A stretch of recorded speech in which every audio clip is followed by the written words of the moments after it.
ನಾನು ಇವತ್ತು ಹೊಸ ರೆಸಿಪಿ ಮಾಡ್ತಾ ಇದ್ದೀನಿ. ಏನಂದರೆ ಅಪ್ಪೆಕಾಯಿ ಮಂದನ್ ಗೊಜ್ಜು ಅಂತ. ಅದು ನಮ್ಮ ತೋಟದಲ್ಲೇ ಬಿಟ್ಟಿದೆ.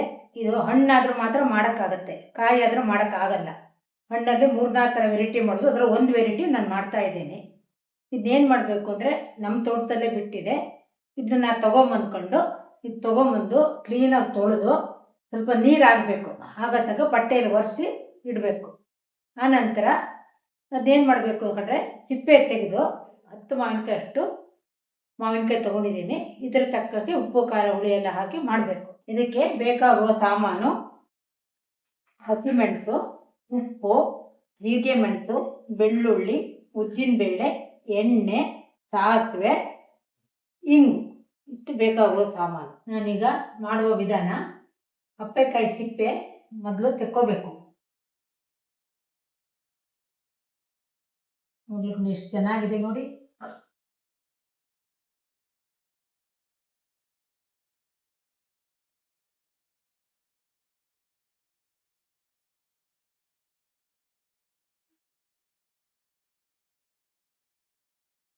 ಸ್ವಲ್ಪ ನಿಧಾನವಾಗಿ ಬಿಡಿಸ್ಬೇಕು, ತುಂಬಾ ಜೋರಾಗಿ ಬಿಡಿಸೆ ರಸ ಎಲ್ಲ ಕೆಳಗಡೆ ಹೋಗ್ಬಿಡುತ್ತೆ.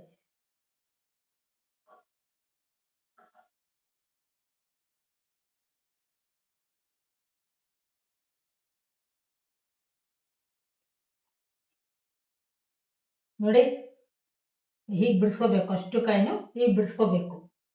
ಇದರಲ್ಲಿ ಏನು ರಸ ಬರುತ್ತೋ ಅಷ್ಟೇ ತಗೋಬೇಕು. ಎಕ್ಸ್ಟ್ರಾ ನೀರೆಲ್ಲ ಹಾಕಿದರೆ ಮಾವಿನಕಾಯಿ ರಸ ಹಾಳಾಗೋಗುತ್ತೆ. ನಾವು ಗಟ್ಟಿ ಹಿಂಡ್ಬಿಟ್ರೆ ಕ್ಲೀನಾಗಿ ಎಲ್ಲ ರಸನೂ ಬರುತ್ತೆ. ನೋಡಿ ಎಷ್ಟು ಚೆನ್ನಾಗಿ ಕಾಣುತ್ತೆ. ಈ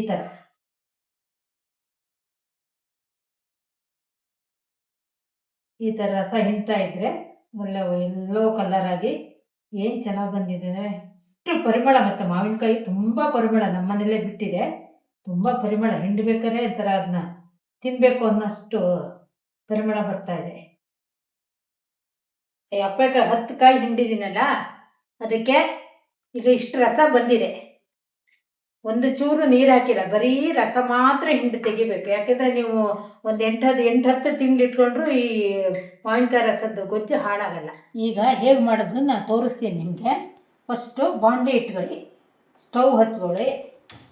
ನಂತರ ಅದಕ್ಕೆ ಬೇಕಾದ ಒಂದು ಬಟ್ಲಷ್ಟು ಎಣ್ಣೆ ಬೇಕೇ ಬೇಕು. ಇಷ್ಟಕ್ಕೆ ಚೆನ್ನಾಗಿ ಕುದ್ದು ಎಣ್ಣೆ ಬಿಡಬೇಕಲ್ಲ, ಅದಕ್ಕೆ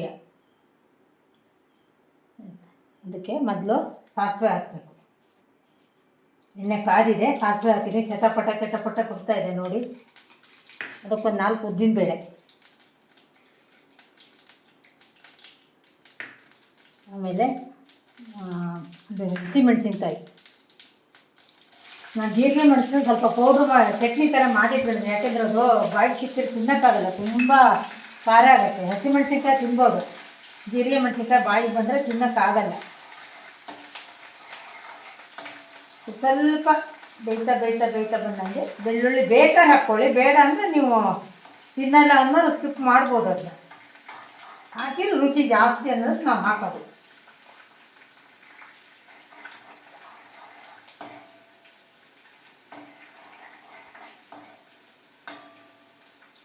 ಸ್ವಲ್ಪ ದೊಡ್ಡ ಉರಿ ಮಾಡ್ಕೊಳ್ಳಿ. ಸ್ವಲ್ಪ ಕಲರ್ ಬಂತು ಅಂದ ತಕ್ಷಣ, ಹಸಿಮೆಣಸು ಬಂತು ಅಂದ ತಕ್ಷಣ ಬೆಳ್ಳುಳ್ಳಿ ಹಾಕ್ಕೊಳ್ಳಿ. ಸ್ವಲ್ಪ ಬೆಳ್ಳುಳ್ಳಿ ರುಚಿಗೆ ತಕ್ಕಷ್ಟು ಹಾಕ್ಬಿಟ್ರೆ, ಎಷ್ಟು ಹಾಕ್ತೀರಾ ಬೆಳ್ಳುಳ್ಳಿ ಅಷ್ಟು ರುಚಿಯಾಗಿರುತ್ತೆ. ಆಮೇಲೆ ಅರಶಿನ ಪುಡಿ,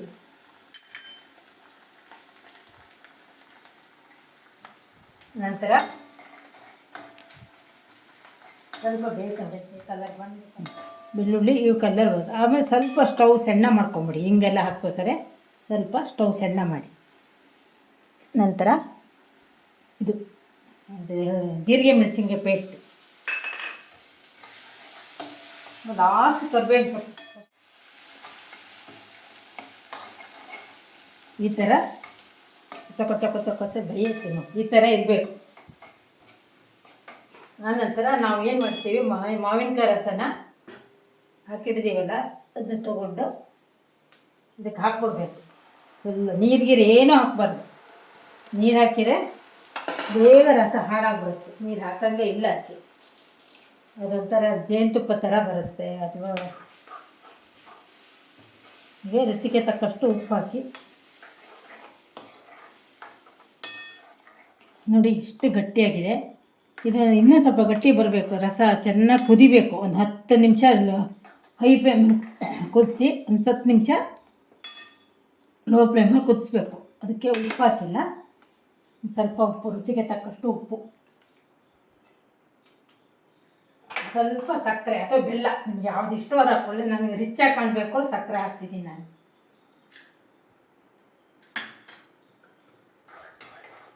ನಿಮಿಷ ಹೈ ಫ್ಲೇಮು, 5-10 ನಿಮಿಷ ಲೋ ಫ್ಲೇಮ್.